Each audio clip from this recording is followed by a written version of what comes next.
Hello বন্ধুরা, তো চলো আজের একটু গ্রামের স্টাইলে চিকেন কষা বানানো যাক। তো প্রথমেই আমি এখানে চিকেন নিয়েছি একটা বোলে। তো তাতে দিয়ে দিতে হবে নুন, হলুদ গুঁড়ো, লঙ্কা গুঁড়ো, জিরে গুঁড়ো আর ধনে গুঁড়ো। তারপরে অ্যাড করে দাও আদা রসুন।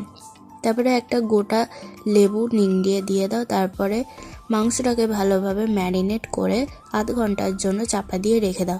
তারপরে একটা কড়াতে তেল গরম করে তাতে আলুগুলো ভালোভাবে ভেজে তুলে নাও। ভাজা হয়ে এলে তাতে দিয়ে দাও গরম মশলা আর পেঁয়াজগুলো, তারপরে দিয়ে ভালোভাবে ভাজা করে নাও। এবার তাতে দিয়ে দাও হলুদ গুঁড়ো, লঙ্কা গুঁড়ো, জিরে গুঁড়ো, ধনে গুঁড়ো, নুন আর তারপরে আদা রসুন ভালোভাবে কষিয়ে নিয়ে তাতে অ্যাড করে দাও মাংসগুলো ভালোভাবে কষানো হয়ে গেলে তাতে দিয়ে দাও আলুগুলো। এরপর জল দিয়ে ফুটিয়ে নামিয়ে নাও। এখানে আমাদের চিকেন কষা রেডি। আর নতুন রেসিপি পাওয়ার জন্য আমার চ্যানেলটাকে তাড়াতাড়ি সাবস্ক্রাইব করে নাও। বাই।